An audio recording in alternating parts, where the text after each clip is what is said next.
자, 목요일에 신율의 뉴스 정면 승부 2부는 천막회죠. 오늘도 두 분 나와 계십니다. 한 분씩 소개해 드릴까요? 자, 먼저 조청래 전 여의도 연구원 부원장 나와 계십니다. 안녕하십니까? 안녕하십니까, 조청래입니다. 예, 그리고 더불어민주당 조기현 법률위 부위원장 나와 계십니다. 어서 오십시오. 예, 안녕하세요. 조기현입니다. 예. 가을이 되니까 저는 이제 다시 비염이 또 심해지기 시작하는데 이거 참 이거 제가 독일에서 살 때는 안 그랬거든요.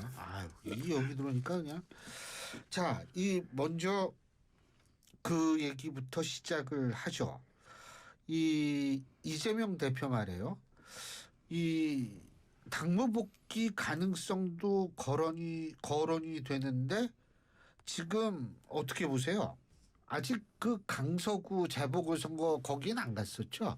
네, 아직 안 갔었죠. 아직 안 갔죠? 예. 근데 이제 이 대표로서도 이번 재보궐선거 결과가 상당히 중요하지 않을까요? 어떻게 보십니까? 근데 국민의힘이 좀 너무 이걸 판을 키웠다라는 지적도 있긴 있습니다만. 근데 이제 이 강서구청장 보궐선거는 사실 국민의힘보다 먼저 민주당이 판을 키웠죠. 판을 키웠고 이재명 대표가 쫓아가지 않으면 될 거 아니에요. 입장에서 키우더라도.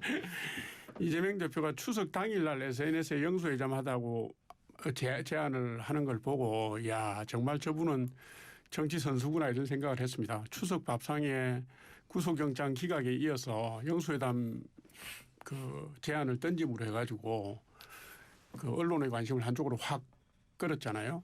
지금 이제 강서구청장 선거는 사실 민주당 거의 텃밭 아닙니까? 예. 지금 김태우 구청장이 되기 전에 16년간 민주당 구청장이 당선이 됐던 지역이고 그리고 거기 뭐 30대, 40대, 50대가 주요 그 연령층도 많고 그다음 호남 충청 출신이 뭐 압도적으로 많은 지역인데 제주 출신도 꽤 된대요. 네. 예. 그런데 그 민주당 강세 지역을 말하자면 수도권 민심 바람몰이의 계기로 축으로 삼겠다.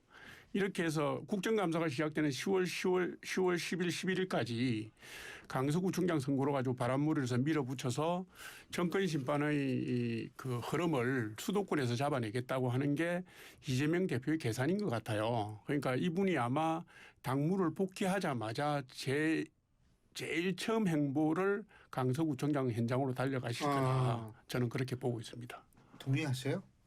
뭐 굉장히 중요한 선거로 당연히 생각하고 계시죠. 그럼 뭐 이재명 대표 그 개인적 생각뿐만 아니라 민주당에서도 이건 뭐 자연스럽게 윤석열 정부 출범 이후 1년 6개월 정도 만에 되는 선거인데 정권에 대한 평가적 선거라는 거는 뭐 다 확인이 되고 있고요. 실제 그 현장을 찾은 뭐 의원이나 이런 분들의 얘기를 들어보면 그런 여론이 바닥에 이제 광범위하게 형성돼 있는 것 같습니다. 과거 이제 재보궐선거의 투표율 보면 뭐 30% 중반 내외 정도잖아요. 그런데 이번에는 좀 다른 흐름인 것 같습니다. 이런 그 지역에 계신 분들이 이 정치 현실하고 이 강서구청장 선거 자체에 대해서 거론하는 거를 좀 싫어하시는 분위기는 있는데 투표는 또 반드시 하겠다는 또 입장이라고 그래요. 언론인들이 취재한 내용들을 보면. 그게 어떤 거냐면 뭐 두 후보를 놓고 누가 좋으냐에 대한 어떤 선호 투표 이런 것이 아니라 분노 투표 어떤 성향 분위기가 나타나고 있다. 그런 평가적 선거 이미 유권자들 내에 자연스럽게 공감대가 형성이 돼 있는 것 같고요. 그런 여론 흐름을 당연히 민주당으로서는 따라가는 거죠. 그래서 뭐 이재명 대표께서도 병상에서 이제 어제 투표 참여 메시지를 내시긴 했는데 뭐 예상에는 사전투표 전에 당무 복귀를 강서구에서 하시지 않을까 하는 예상도 있었는데요. 실제 들어보니까 회복 속도가 좀 느리신 것 같습니다. 그래서 지원 유세를 당장 나서기에는 쉽지 않다고 또 얘기도 나오고 있고 해서 실제 뭐 주말 정도에 당무 복귀를 하시면서 지원 유세를 하실 수 있을지는 회복 여부가 좀 문제가 될 거라는 얘기가 좀 나오고 있고요. 어찌 됐든 병상에서든 아니면 현장에서든 이재명 대표나 민주당이나 뭐 이번 강서구 보궐선거에는 사활을 걸고 있다. 저는 그렇게 봅니다. 그 투표율이 중요하죠. 제가 볼 때 40%가 넘으면 민주당이 저는 유리하고 그렇게 보는데 투표율 어느 정도 될 거라고 보세요? 아니요. 근데 이게 이제 보통 보궐선거 투표는 낮으면 20%대가 나오고 평균은 30%, 예, 평균 한 33입니다. 30%대가 나오는데 그렇기 때문에 보궐선거는 일반 총선이나 이 선거하고 경향이 다르게 나타나잖아요. 조직표의 동원, 핵심 지지층의 투표 참여 이런 게 이제 두드러지게 영향을 미치기 때문에 지금 민주당의 선거 운동도 제가 볼 때는 민주당의 핵심 지지층들을 결속시켜서 뭐 예를 들면 개딸이라든가 이런 분들의 팬덤들에게 호소를 해서 이분들이 고정 지지층들을 투표장으로 끌고 오도록 독려를 하는데 이게 핀트가 맞춰져 있는 것 같아요. 그런데 이제 지금 이게 전국적인 관심을 받고 있는 선거가 됐기 때문에 어쨌든 투표율이 좀 높아지지 않겠습니까? 투표율이 높아진다는 것은 무당층이나 우리가 말하는 중도층이 투표장으로 일부 나올 수 있다는 건데요.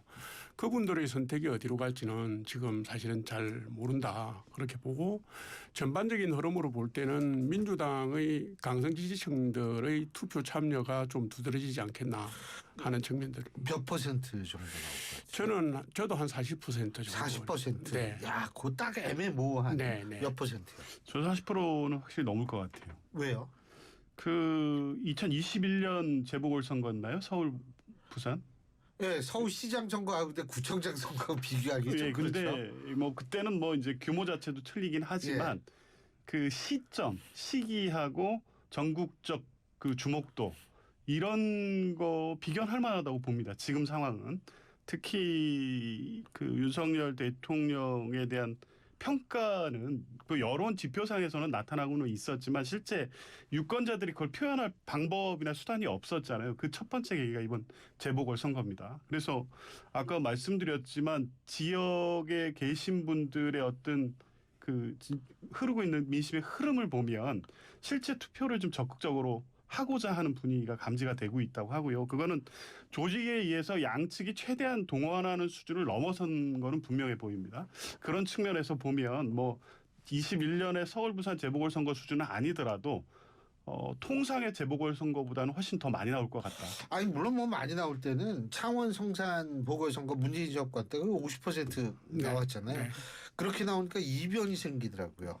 근데 어쨌든 저는 개인적으로 뭐라고 생각하냐면 투표율이 높으면 분노 투표일 가능성이 높다. 그럼 분노 투표는 당연히 정권 심판론 이렇게 흐를 것이다. 근데 전 요새는 안 그렇다고 봐요. 왜 그러냐면 이 입법 권력을 가진 거대 야당이 국회 입법부 내에서 상당히 그 본인들이 원하는 것을 다 이루는 그런 모습을 국민들이 봤기 때문에 이게 권력을 가진 측에 분노를 하는 것이 분노 투표인데 이게 어느 권력, 입법 권력인지 행정 권력인지 그거는 아직 우리가 알 수 없기 때문에 어쨌든 그건 좀 봐야 될 것 같다는 생각이 드는데 자, 이 영수회담이라는 거 말이에요. 이 영수회담 아까 잠깐 말씀하셨는데 영수회담이라는 게 원래 이게 대통령이 당 총재할 때 영수회담 하는 거 아니었나요? 맞죠. 맞죠. 예. 지금 근데 대통령하고 당 대표가 분리가 돼 있는데 영수회담을 자꾸 그러니까 이제 그렇게 분리가 됐을 때는 주로 하는 게 뭐냐면 대통령이 이 여러 당 대표 이렇게 불러가지고 만나는 이런 거는 있지만 단독으로 만나는 경우는 제가 볼 때 그러니까 흔하지 이제 않았던 것 같은데요. 언론이 예. 관행적으로 영수회담이라는 용어를 써오긴 했는데 실제로는 지금 우리 교수님 말씀하신 것처럼 예전에 대통령이 당의 총재를 겸임하지 않았습니까? 예. 총재나 대표를. 그 관행이 언제 깨졌냐면 김대중 대통령 때 그걸 고사하면서 김대중 대통령 고사하면서 일반 당원으로 대통령이 내려갔고 지금 윤석열 대통령도 1호 당원이라는 표현을 썼을 예. 뿐이지 일반 당원입니다. 그러니까 영수회담이라는 표현이 맞지를 않아요. 이재명 대표는 민주당의 영수가 맞는데 윤석열 대통령은 어디 영수입니까? 그러니까 이거 사실 문재인 대통령 시절에 문재인 대통령 청와대든지 민주당이든지 영수회담이라는 용어가 권위주의 시대 용어다 맞지 않다 해서 자기들이 거절을 하고 당시에 문재인 대통령이 여야정 협의체라는 걸 만들자. 그래서 정례화시키자고 해서 각 당의 원내대표나 당대표를 다 불러서 대통령 대 여야 정당 대표가 만나는 형식으로 두 번인가 했어요. 그것도 정례하자는 것도 빈말이었고 제대로 되지도 않았습니다. 어쨌든 두 번이었는데 지금 갑자기 영수회담을 하자고 하는 것은 뭐 말하자면 나는 이재명 대표 생각은 내가 급이 윤석열 대통령하고 같이 상대를 하지 나는 국민의힘 대표하고 상대하지 않겠다.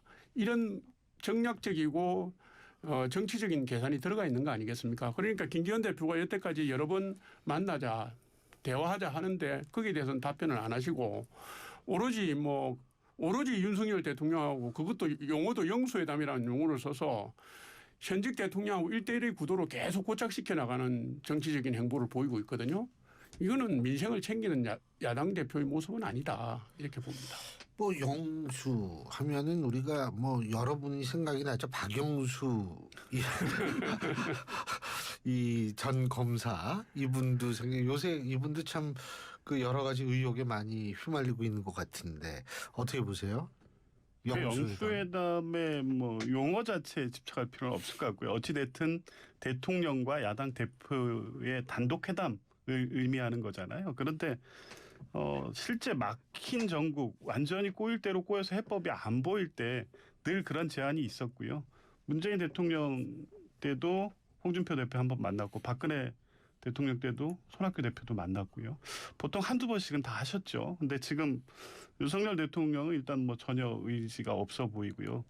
이게 이제 야당 입장에서는 뭐 당연히 어떤 지금의 어떤 상황을 풀기 위해서 더군다나 정치 실종이라는 상황이 계속 얘기 나오고 있고 전혀 여야 간 대화뿐만 아니라 대통령과의 대화 내지 협치 자체가 이루어지지 않기 때문에 그것을 풀려면 김기현 대표와의 만남 갖고는 안 된다는 게 오늘 객관적으로 지금 그렇게밖에 볼 수 없는 게 아닌가요? 그러면 과거에도 보면 문재인 정부 때 뭐 홍준표 대표가 집권 초기에 한 번 하긴 했는데요.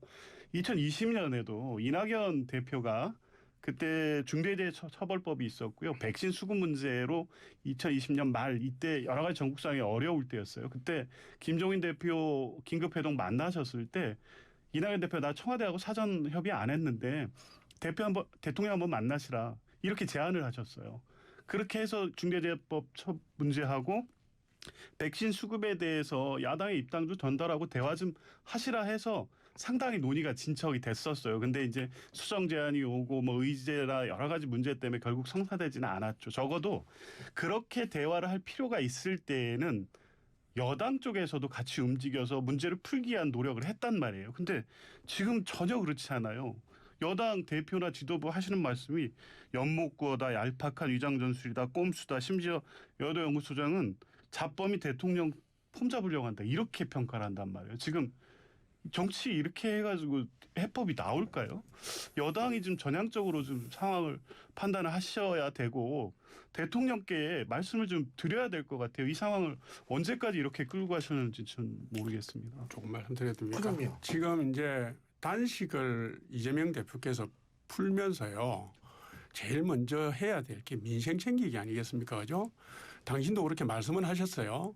근데 지난번에 그 체포동의안 가결되고 그다음에 뭐 단식하시고 이런 바람에 98건의 현안이 된 법률안 중에서 10건 통과되고 88건이 민주당의 사정 때문에 그냥 통과도 안 되고 계류됐어요. 그러면 먼저 회복하시자마자 민생을 말씀하실 것 같으면 고인 국회 상황, 전국 상황부터 풀어야 안 됩니까? 그러면 88건의 민생 법안을 풀기 위한 조치부터 먼저 하시고 그다음에 그걸 하기 위해서 김기현 대표한테 제안을 하시고 민주당의 기책사유에서 지금 고인 국회 상황부터 먼저 푸는 게 순서지 추석날 SNS로 대통령한테 영수회담 합시다 하는 그게 제가 볼 때는 고인 전국을 푸는 방식은 아니라고 봐요.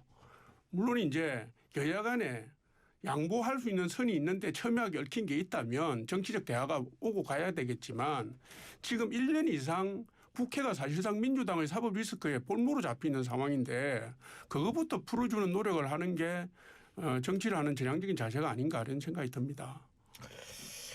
예. 그 뭐 또 한 가지 지금 우리가 눈여겨봐야 될 게 내일인가요? 그 이균영 대법원장 후보자 표결이요? 네. 내일이 맞나요? 네, 맞습니다. 내일 맞죠? 예, 네. 어떻게 예상하세요? 지금 민주당의 전반적인 여론은 부결해야 된다는 게 절대 다수의 의견인 것 같습니다. 다만 이제 당론으로 부결 입장을 정할 것이냐 아니면 자율투표를 할 것이냐에만 문제만 남아있지 부결해야 된다는 여론이 압도적이고요. 이건 뭐 지도부가 입장을 정해서 의원들을 끌고 가려는 게 아니라 인사청문특별위원들이 이 친전을 보내서 그 의원들을 설득하고 있고요. 원내대표단에서는 그래서 의원총회를 통해서 1차 의견을 들었고 그 자리에서도 이제 당론으로 가야 된다, 자유투표해야 된다는 의견이 있습니다. 근데 자유투표를 주장하시는 분들이 소수였는데 아무래도 사법수장 공백이라는 게 전례 없는 상황, 물론 과거에 있었습니다만 뭐 30년 전에 있었던 일이어서 이것에 대한 정책 부담이 없을 수 없다. 이제 그런 문제 때문에 자율투표로 하자는 정도의 의견이 나오고 있을 뿐이고요. 인사청문 결과에서 확인된 내용들 여러 가지 뭐 그 재산 신고의 누락이라든가 증여세 문제라든가 또 이제 그런 것에 대해서 그 답변하는 태도, 법 의식 뭐 여러 가지를 볼 때 사법부 수장으로서 국민들이 과연 신뢰할 수 있겠느냐. 향후에 6년간의 임기 동안 사법부의 판단에 대한 신뢰성 문제가 생길 수밖에 없다. 이런 부정적 기류가 강해 보입니다. 어떻게 보세요? 그렇죠. 뭐 몇 가지 논란이 됐던 문제가 있었던 건 사실이고요. 이인용 대법원장 후보자도 거기에 대해서 개인적으로 사과한 내용도 있고 하니까 그런 흐름 자체에 대해서는 제가 뭐 따로 말씀드리지는 않겠습니다. 그런데 지금 말씀하셨다시피 대법원장이 공석이 되면 우선 전원 합의체가 안 굴러갑니다. 잘 그렇죠. 아시는 것처럼. 안 그래도 재판이 김영수 대법원장 체제에서 재판이 이렇게 지연돼 가지고 여러 가지 문제가 있는데 그렇죠. 이게 몇 달씩 공석이 발생하면 되나 이런 생각이 들고요. 그 그다음에 피해는 국민들이 받는 거죠. 그러니까. 그죠. 예. 그 피해는 국민들이 받고 그다음에 내년 초에 대법관 두 분의 재청도 대법원장이 해야 되는데 그것도 지금 문제가 생기고요. 뭐 내년 초에 또 2월인가 1월 말인가에 대법원 정기 인사도 있습니다. 그런 이런저런 사정을 보면 절대로 용납할 수 없는 정도의 흠결이 아니라면 이거는 역대의 여야가 말입니다. 대법원장 공석 사퇴를 초래하지 않도록 노력했던 이유가 뭐겠습니까? 사법부 수장의 역할이 그 정도로 막중하다라는 것에 대한 공감을 가지고 있었기 때문에 뭐 좀 흠결이 있더라도 넘어간 측면이 있지 않습니까? 민주당이 이번에는 제가 볼 때는 이 부분에 좀 이성을 가지고 대응을 해 주길 바라고요.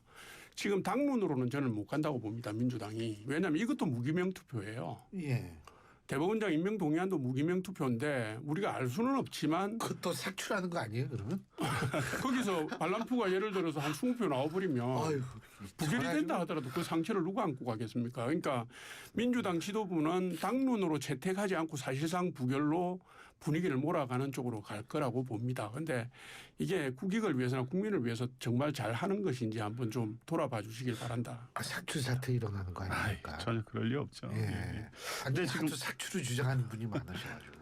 그 한 가지 꼭 말씀드리고 싶은 건요. 그 국회 임명 동의가 헌법에 규정돼 있는 거잖아요. 예. 국회의 동의를 받아서 대통령 임명하게 돼 있는 대법원장. 근데 지금까지 1988년에 정기승 그 네. 후보자 하나만 이제 부결됐고 사실은 뭐 다 받아줬죠. 그게 이제 관행적으로 그렇게 해왔는데 실제 이제 헌법학계에서도 주장 계속 얘기하는 게 사법권의 독립을 위해서는 국회 임명동의안의 권 행사를 실질화해야 된다는 얘기를 계속 해오고 있습니다. 왜냐하면 이제 이런 문제가 있을 수 있으니까 사법권의 공백이 초래할 문제에 대해서 예. 우려하는 바가 분명히 있을 수 있죠. 근데 뭐 법관 인사나 대법관 인사는 내년 초 문제니까요.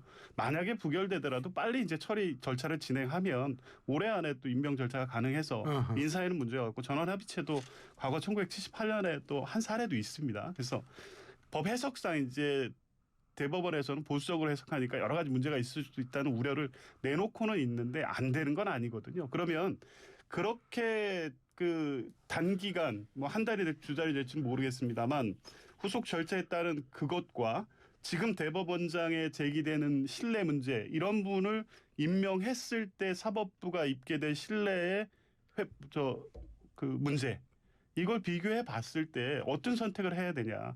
민주당에서는 적어도 이번만큼은 국회 임명 동의안 국회의 권한을 제대로 행사해야 된다. 이런 여론이 다수인 것 같습니다.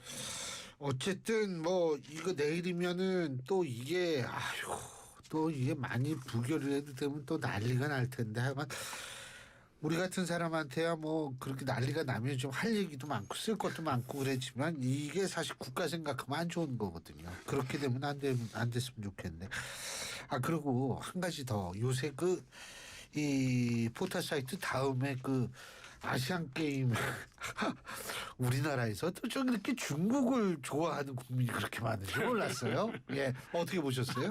아니 그간의 의혹이 사실로 증명되는 과정을 지금 밟아가고 있는 것 같아요.